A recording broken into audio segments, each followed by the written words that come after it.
Hello and welcome back to my channel, and welcome to another video. If you are new to this channel, my name is Frank Zhu, and I'm a college professor teaching sociology, history, and philosophy.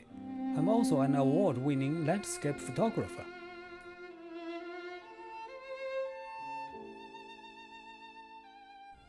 We human beings are social animals who have a strong desire to be with other human beings and interact with each other. The subject of human social interaction has always been fascinating to sociologists or professors of sociology like me. When studying social interaction, we are particularly interested in how people form a pair. That is, how two people form a close relationship, such as friendships, romances, etc. In other words, sociologists are interested in knowing how two people get attracted to each other and become a couple. To study this kind of social interaction, sociologists often find themselves doing surveys. Speaking of survey, I remember I once did a survey among a small group of friends and colleagues who were either married or were in a stable romantic relationship. I don't quite remember the exact interview questions now, but I surely included questions such as, how did you get attracted to him or her at the beginning? How did he or she become your best friend? What do you think are the best qualities he or she possesses that attracted you the most? What criteria would you use when making friends with another person? In addition to these questions, I also listed a number of factors which I wanted them to rate in terms of importance in forming a relationship. Just as I expected, I received a variety of answers. I remember 3 factors were considered as the most important.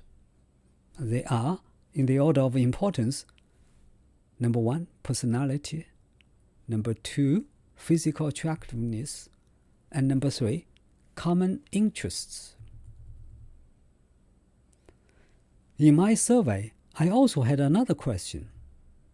Do you think that human relationships can be predicted to some degree?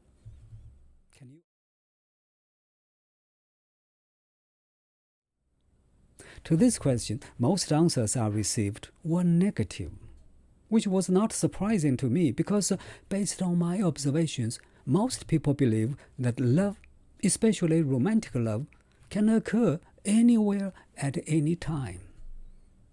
Therefore, it is completely unpredictable. Is that true? Well, let's talk about it. But I would like to start off by giving you my answer first. Extensive research in sociology and social psychology has suggested that, to a large degree, love is predictable. In other words, sociologists can tell under what circumstances love is most likely to happen or is most unlikely to happen. According to sociological research, 3 most important factors influence how people get attracted to each other. To put it another way, for you to be attracted to another person, you should pay attention to these factors.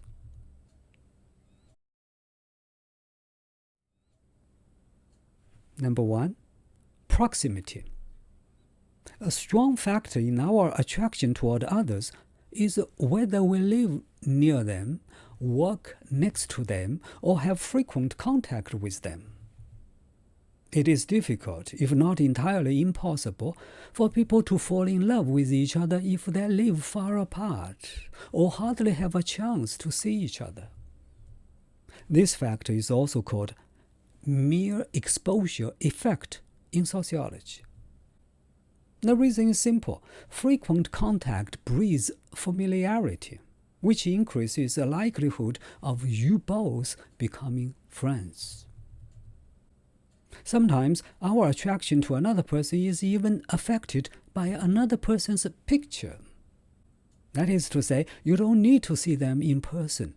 Just seeing a picture will make you interested or not interested. However, there are a couple of things you need to be aware of.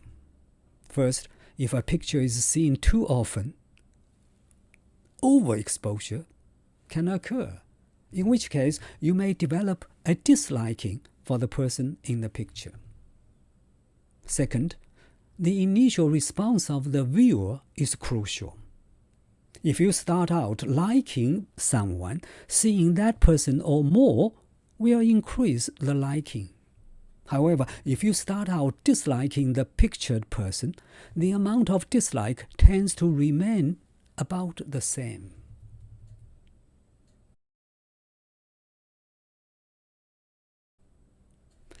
Number 2, perceived physical attractiveness.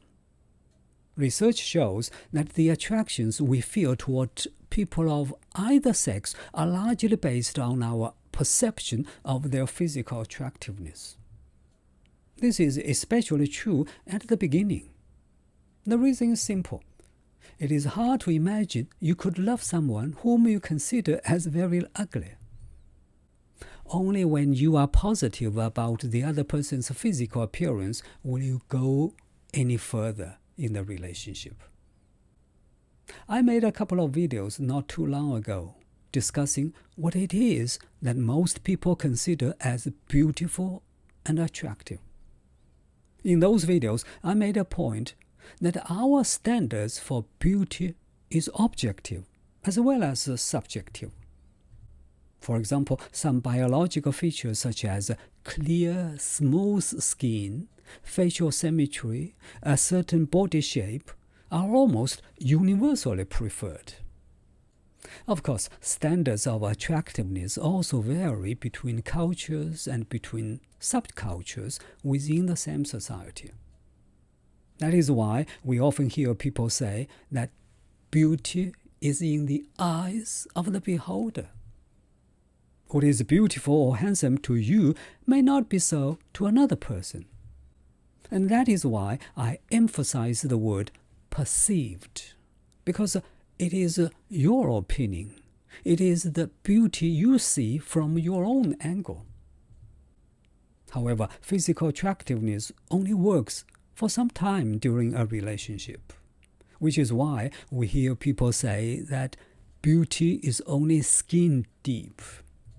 In the long run, other more important factors come into play, which is the most substantial, such as personality, religion, social class background, education, aspirations, race, and so on and so forth.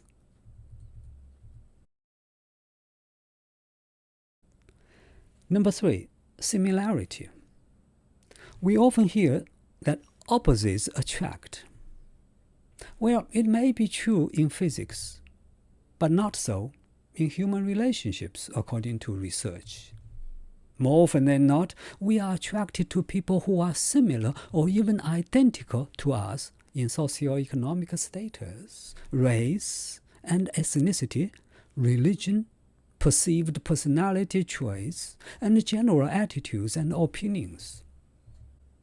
If you observe couples around you, you will find that many of them exhibit strong cultural similarity. As a matter of fact, socio-economic status plays a very important role. However, a lot of people are not aware of this, even though they definitely take this into consideration. In a relationship, and especially in a marriage, the couple are most likely from the same or similar socio-economic background. It is very rare that someone from a very rich family would be married to a person from a very poor family. Just look around.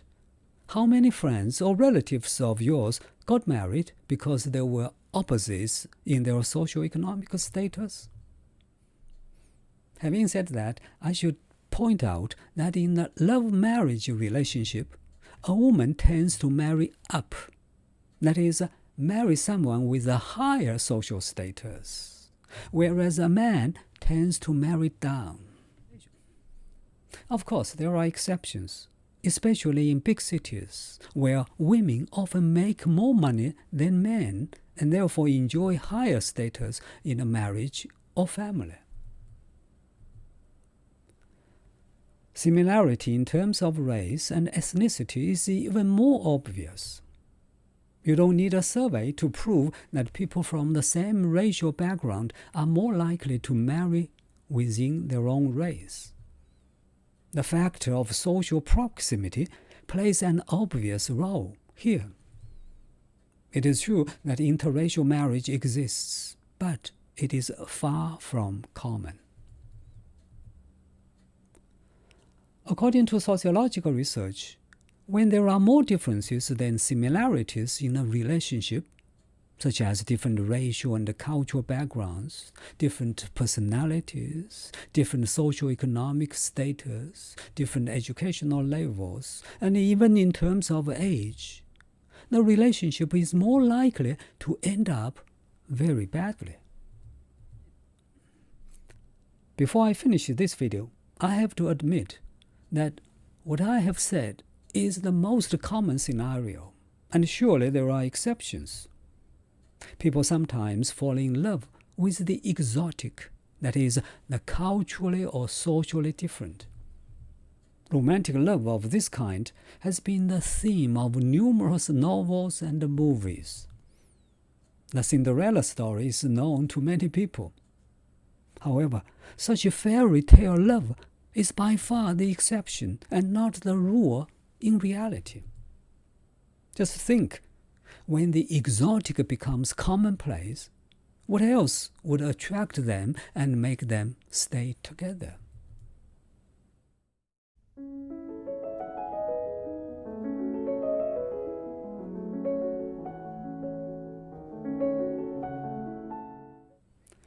Well, I think that is all for today's video. As always, thank you so much for watching this video, and hopefully I'll see you in the next one.